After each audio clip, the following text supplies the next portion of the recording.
Hello and welcome into the remix. I'm Courtney Cole, and let me tell you, it has been quite the week here at CBS News Boston. We got a visit from an international singing superstar. We're talking about Ed Sheeran. He stopped by our WBZ studios to visit, saying hi to some of our producers, being welcomed by our WBZ morning team, Brianna Pitts, Chris Tanaka, and Jason Michael. He created a pop-up pub in Ipswich and had an event there this weekend. And then later, he had some fun in front of our green screen, giving us a forecast for the town. Hello and welcome to the weather in Ipswich. As you can see today, it's going to be a little bit cloudy. Later on, we are going to have some showers. It's going to be about 55 degrees, sun and clouds, breezy and mild, so not t-shirt weather, probably sweater weather. Boston is one of the greatest cities. Yeah. I almost feel like I've been adopted by you lot. It's nice. You have.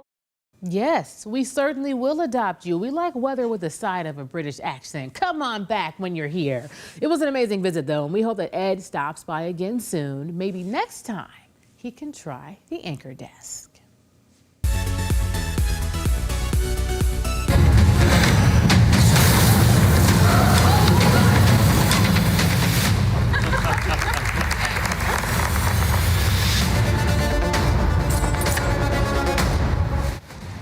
And that is a scene from the thrilling new show called Carême on Apple TV+. I know I'm not doing that justice. Chef Rob, can you give me a good carême? You gotta get the hand gesture. Carême. Thank you. It's the story of the world's first celebrity chef who rose from fame from the streets of Paris to culinary stardom in Napoleon's Europe. And joining us to show off and to how to make cream puffs, which is at the center of the show, is renowned pastry chef Robert Gonzalez, also known as Chef Rob. Thanks for being with us. Thank you for having me. It's a pleasure. Okay, let's start with, you have made all of these goodies. Before you even get to the cream puff, tell me about your place, Mason's. I mean, just give me the rundown. Yeah, absolutely. So I have partnered with Jimmy Liang, who's a renowned restaurateur out of Quincy, and Chef Ming Kao, who's also runs all the sushis out of Fuji, and we've worked together to put this project together for the patisserie and the steakhouse. We wanted to bring a high-end French pastries to Quincy and to Boston, really elevate the food scene, and the same thing for the South Shore, bringing a high-end steakhouse and restaurant to Quincy.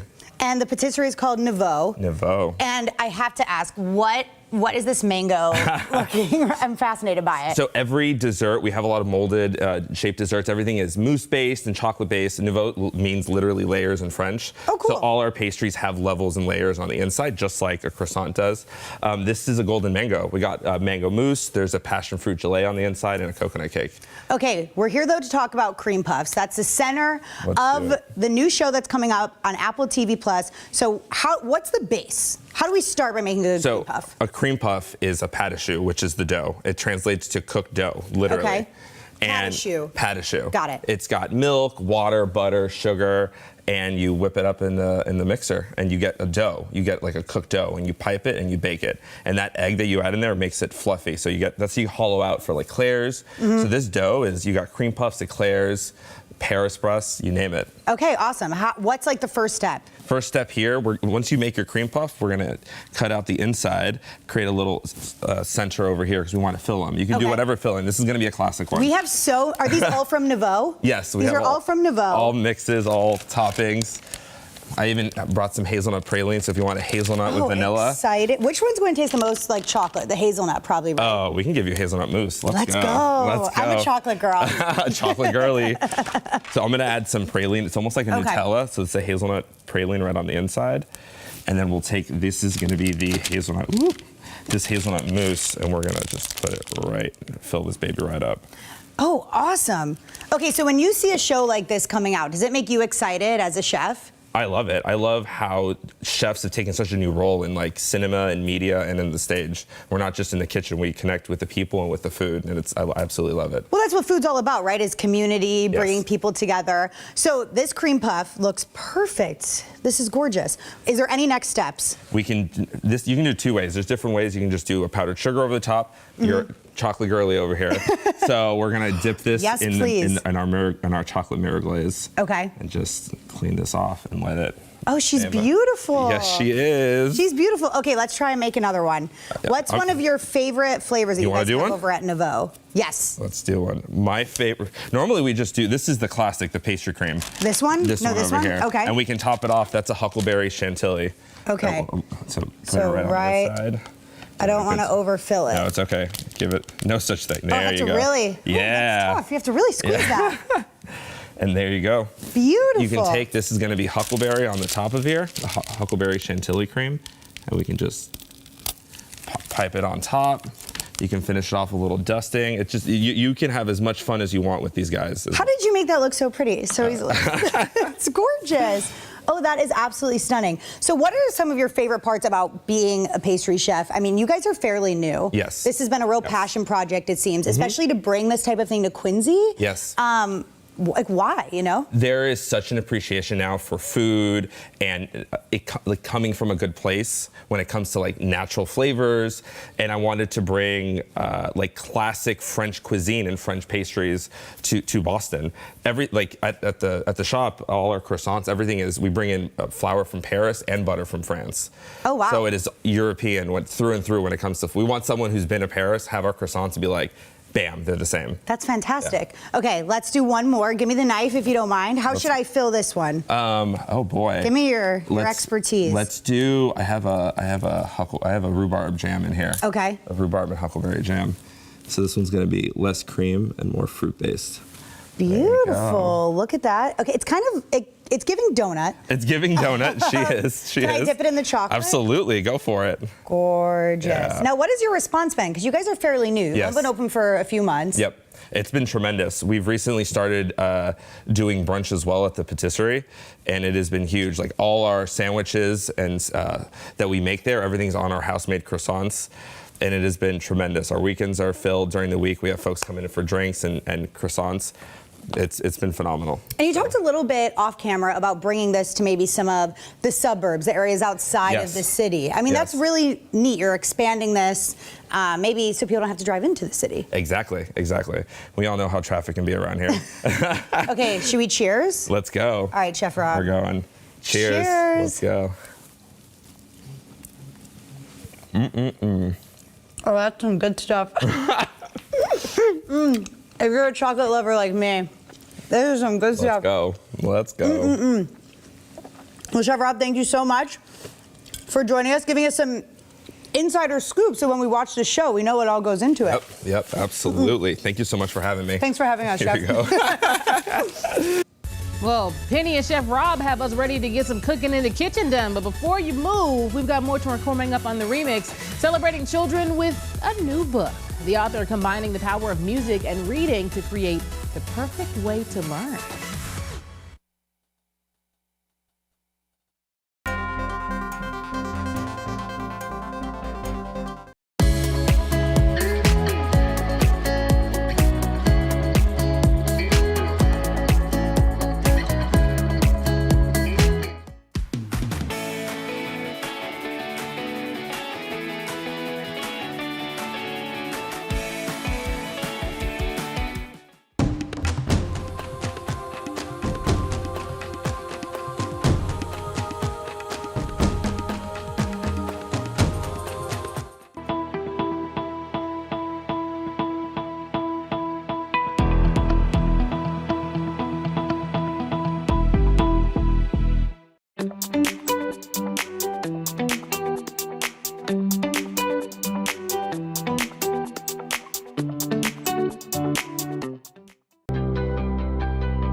At the confluence of music, literacy, and inclusion is this book, and an author of it that I'm proud to introduce. Dr. Meredith Taylor Strout is with us today to talk about the More the Merrier and all of those components. Thank you for being with us. First things first, The more the merrier. Yes, thank you for having me. Yeah. So I wrote The More the Merrier as kind of a platform to teach children how to be inclusive. So the book is geared toward ages 4 to 8 years old, and the message of the book is to include other children within their circle. So it's a multi-sensory book. It includes instruments, which is really cool too. So there's a different component to that. I was going to say, okay, children's books, there are countless of them out there, all teaching good lessons. But now you're folding in these actual instruments where they are part of the actual book themselves. So I've got the maracas, we've got tambourines, we've got other instruments out there. How do they play a part in a book? Right. So it's a hands-on learning component. Reading can be boring for children, unfortunately. Yeah. So to have instruments along that kind of go along with the storyline, it makes it a little bit more fun, a little bit more interactive.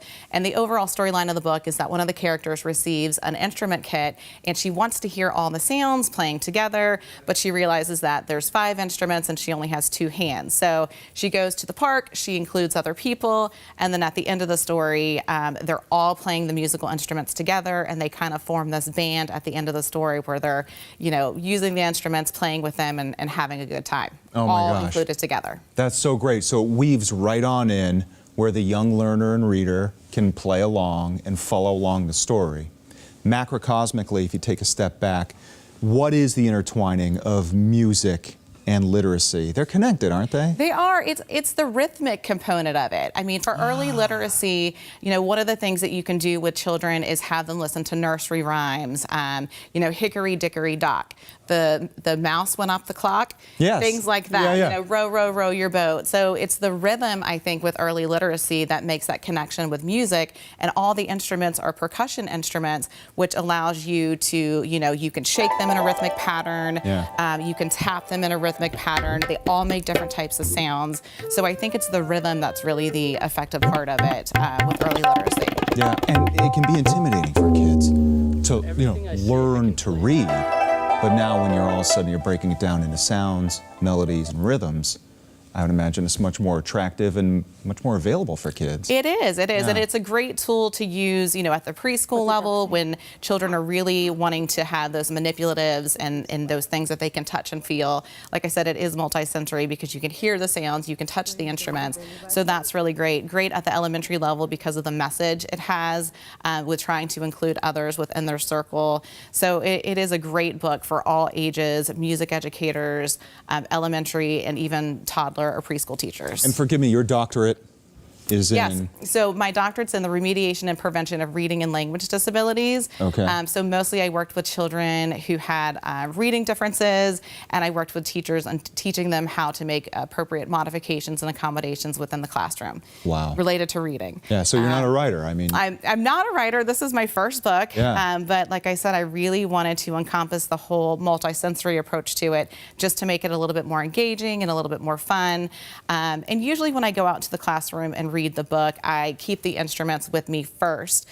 Obviously, they're introduced in the story, and then I will read the story with the students, talk about the different types of instruments within the book, and then at the end of the story, I will provide them with the instruments so that they can kind of play and then share them with each other within the classroom. So within all of your voluminous studies, Yes.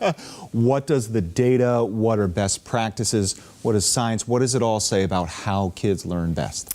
So it comes down to using a multisensory approach. I think anytime we can use different parts of our brain, I think that's the most effective way in learning anything, really. When you're touching something, when you're hearing something, when you're feeling it, the vibrations, a lot of these instruments provide vibrations as well. So I think the most effective approach with anything is just having this multisensory approach to learning.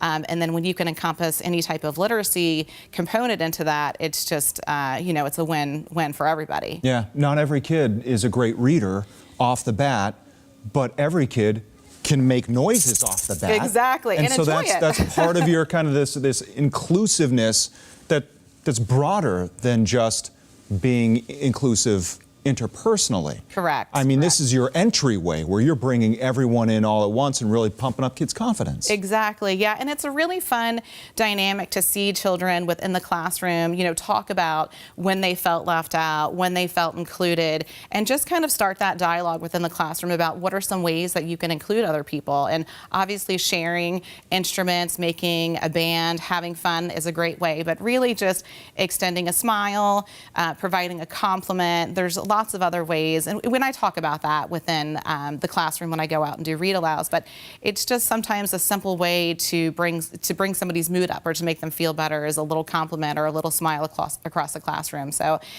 the book is multifaceted, but I think the most important component is just making kids feel welcome, making them feel included, making them feel a part of a community. Yeah. Which is really cool. Oh, it's so amazing because, you know, you think about blending colors and you want them all to create a new color. I feel like this is what the book does.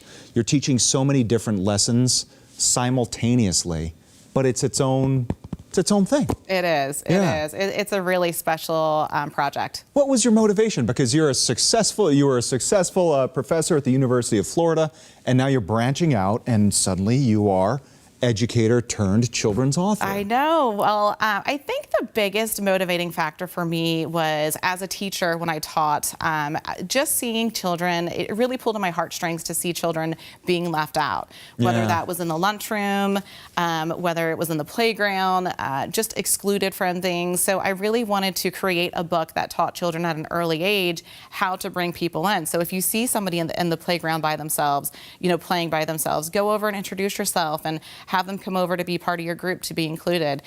So that just, it pulled on my heartstrings for such a long time. And I said, gosh, what can I create that will allow children an opportunity to have fun with the instruments and also the overall message of including others.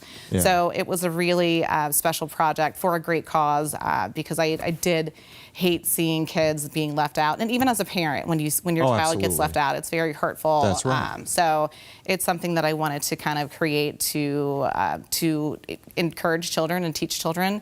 When you include others, it brings joy to you, it brings joy to them. It's just overall a great experience. Yeah, we're sitting here having this conversation as a journalist and an author, but relating both as parents Exactly. of kids who have gone through it, and obviously our audience as well. Right. Oh right. my goodness. Yes. All right, so this is what I love so much about this again, is the entry to it is universal with musical instruments, letting down that intimidation factor, and then you really kind of weave through this tale of inclusion for these kids in the book, all while young readers get to play and read along. Exactly, It's right. amazing. Yes, thank you. Yeah, Wow. and I also have some supplemental lesson plans for preschool age, 3, 4, and 5 for preschool teachers. And then I have supplemental lesson plans for teachers at the elementary level, kindergarten, 1st, 2nd, 3rd. And it's also great for music educators. So Education is big here. education is big, yes. Yeah, when you can make it fun, something innovative, something fun, it's a great way to, bring it into the classroom and make learning fun. Yeah. Which is what it should be. Thank you so much for Thank stopping by. you. The More the Merrier by Dr. Meredith Taylor Strout is on sale now. You can just go to Amazon, grab it there, or anywhere else where you get children's books. Thanks so much. Thank you so much for having me. Yeah. All right, thank you, Chris. It's still to come on the remix. Edaville is shutting down and set to sell off its business and its rides. But another theme park could be ready to move on in there. We'll tell you what we're hearing coming up next.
flair to Edaville. The former owners posted on Facebook that they are selling, thanking the tens of thousands of families who visited over the past couple of years. Now, currently, Edaville is closed for the season, and we now know King Richard's Fair will be moving into the location this fall. And they say that guests should continue to expect world-class entertainment. Now for a little baseball and plenty of snacks. Okay, you've got my attention. Coming up, we've got some opening day food you can enjoy while watching our Red Sox.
Baseball is back, and wouldn't you know it, the Red Sox may even be a contender this year.